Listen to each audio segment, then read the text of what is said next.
YouTube, what's the deal? It's your girl Jahira, and I am back. Hey, y'all. I apologize for my delay. I apologize for my brief hiatus. I have been sick, and I mean dog sick. I think it was something about that ride back from Virginia, but I have had the cold of death. I mean, literally, like, I've been out here looking for the white light. I'm so not playing. And I've pretty much gotten over the hump of it. Yes, I'm going to be smoking in this video, and I already know about having cigarettes and being sick, so please, save the comment. Actually, write the comment. I'm monetizing this. I'm just playing. But the congestion and sneezing is more or less over and done with. I've been hopped up on Dayquil and NyQuil, but I have this cough that's been lingering. And my next door neighbor, I caught her outside today as I was coming back from the store. She, said hello to me. She's so sweet. And she's like, you really need to get yourself to a hospital because I can hear you coughing through those walls and it just sounds horrible. I felt bad. But, yeah, I'm coming in to do my third installment of Mission Such a Pretty Face and just keep y'all updated on my road to wellness. I'm going to link this video to my previous one just so y'all have some sense of continuity.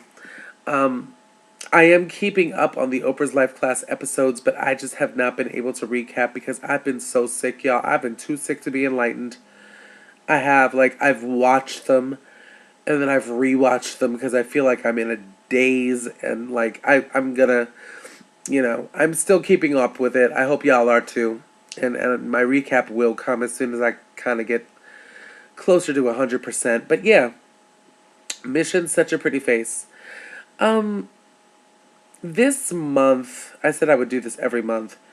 This month has kind of been up and down for me. The bus ride, honestly, sort of, I don't want to say undid anything, but it's really hard when you're dealing with 20 hours on a bus and the only thing you can deal with is like bus station food. So it's like, I had a hot dog. I have not had a hot dog since I left Brooklyn. Shouts to my ex-boyfriend who made me hot dogs. But yeah, like, I had a hot dog and stuff like that, and it's just, definitely not conducive to healthy eating. But being sick has helped a lot, actually. Because the only thing I've really had a craving for is soup, and so it's kind of been some, like, French onion / tomato basil, low sodium French onion, I should say.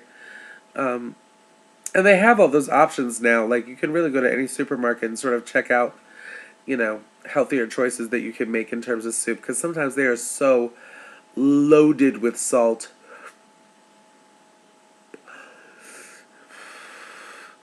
And I know that salt in and of itself isn't necessarily a bad thing. Let me tilt y'all up.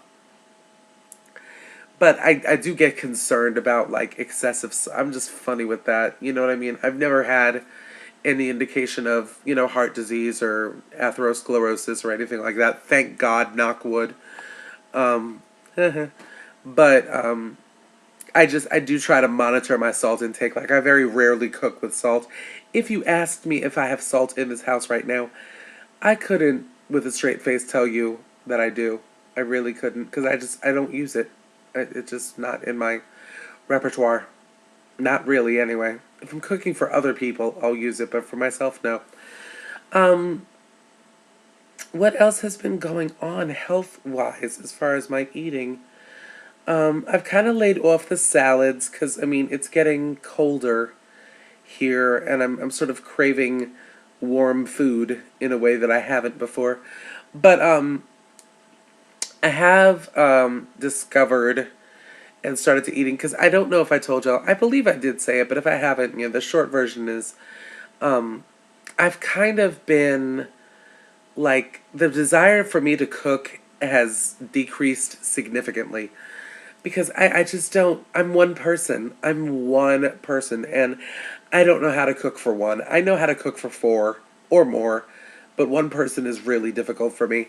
And so I tried for a while. I was doing like the whole kind of measuring out, you know what I mean, one serving of something that I would normally make for a group of people.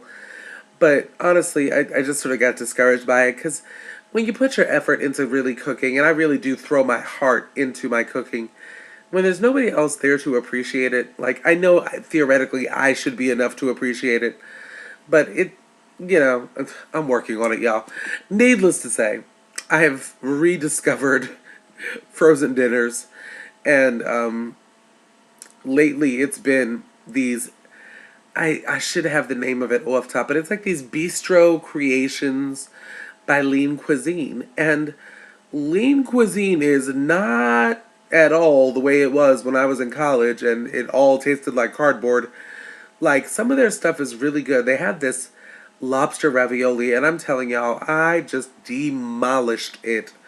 Um, and they have like General Tso's chicken, and like they're doing this whole kind of international flavors. I've got a Mediterranean dish somewhere in my freezer. Like, I've been doing a lot of that for my dinners, and that's been really good. Like, really, really good. And I don't feel dissatisfied, and I don't feel like I'm, depriving myself of anything. I have come to the conclusion that, I am one of those people who will crave something sweet, like at the end of a meal. So, I've been buying these bars of Lindt chocolates, and specifically dark chocolate, because I know that that's, cardiovascularly speaking, like better for you in the way of chocolate than just, processed bullshit, extra milk chocolate. So I try to keep the um, cacao level, cacao level, somewhere around like the 85% mark. I tried to do 90% one time, and it was god awful. But yeah, so I'll break off a square of that, and then just I'll do this whole like nibbling thing, and then let it melt on my tongue, and then swallow, and really try to. I learned this from the book French Women Don't Get Fat. That like really being present in that moment and experiencing your food helps you feel fuller longer, and it really does sort of enhance the whole experience of it. So I've been doing a lot of that. There are ups and downs. This is not easy at all. I just can't impress upon you enough how not easy it is. Because there will be times that I bought, like, Marie Callender is going, if I should die tonight, my autopsy will read Death by Marie Callender. Because you have this, like, oh God. I picked up this sausage, macaroni, and cheese situation. Oh, Jesus. It was the end. It was just the end. It so undid everything. But, you can't, you can't retrain what's been, 30 plus years of eating a certain way in 2 months. So I take it, it's kind of funny. I know the jury's kind of out as to whether or not food is an addiction. Um, and some people feel that it is, and some people feel that it isn't. But I am kind of taking the same steps that I used to get clean, when I was actively substance abusing. Which is to say, if I fall off the wagon or whatever, if I eat something that I just know has no nutritional value and is serving no purpose other than to placate this sense of I deserve, or I'm rewarding myself, and that's just so where the pathology begins. I don't beat myself up about it, I just take it as, okay, you did it because you wanted to do it, and now you can choose to do something else. Today, this moment can be a different decision than the last moment was. So it is sort of like the 1 day / 1 hour at a time mentality, and it is working for me. The upside to being sick also has been that I have been drinking more water than a freaking blowfish, and I have it right here because I find that if I Okay, here's my smart water bottle. This does not actually have smart water in it anymore. I drank the smart water and I'm just refilling the bottle. So I'm apparently drinking dumb water now. But I find that if I take this with me, like room to room, like, I mean, y'all, I take this to the bathroom. I just don't know how much realer it can get than that. But I gotta be honest with y'all. This accompanies me to the bathroom. And if I carry it with me room to room, I will drink it more frequently. And actually, I'm thirsty right now. I'm not advertising the product, I'm actually thirsty.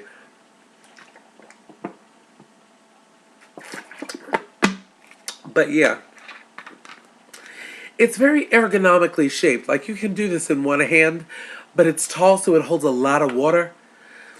And yeah, I just find myself like if I keep it on me, like even from bedroom to living room where my TV is and bathroom and kitchen and stuff like that, I'm just more likely to, you know, utilize it. So a lot of water has been drunk. And that's kind of a good thing because I had sort of gotten, and everybody who knows me knows that I am like the high priestess of Diet Pepsi. But I've got to start like flushing out my system and just in the midst of working on being healthy, the fact that Diet Pepsi might be sugar free, might be calorie free, I mean, the amount of chemicals that are in it, you know, healthy is a inside out thing. So, water is really the best way for me to go. And so, just continue to pray my strength through this process. Um, and I'm going to keep up with the water and things of that nature. It's hard because I don't keep normal hours. You know what I mean? I don't, like, I'm not up by 8 and sitting down to breakfast, and then lunch is at 12 or 1, and then dinner is at 5 or 6, you know. I just keep different hours than that, and my hours tend to go later in the day than the average person's. I keep vampire hours, y'all. It's 5:27 in the morning, and I'm making this video, if that's any indication for y'all. But, but I'm working at it, you know. It's a process. It's such a process. And then I'll have days, like, as far as movement goes, I'll be honest with you, like, that bus ride back did such a number on my feet that the idea of walking much of anywhere is like anathema to me right now. Anathema. There we go. Um, and I haven't really been doing my sitting exercises. I'm not gonna lie, like my arm circles and my wall push-ups and stuff like that. I haven't been, but it's finding the balance and doing these things in tandem, knowing that it all leads to a healthier way of living. Um, so I know this, I can conceptualize it, but it's just applying that day to day, which has proved to be a struggle. But I will persevere, and I will continue, and I will keep y'all updated. I'm not going to keep y'all long. So I will see you in November with my next update. And I know that I have to blog. I'm fully aware that I have to blog. It's been so much going on.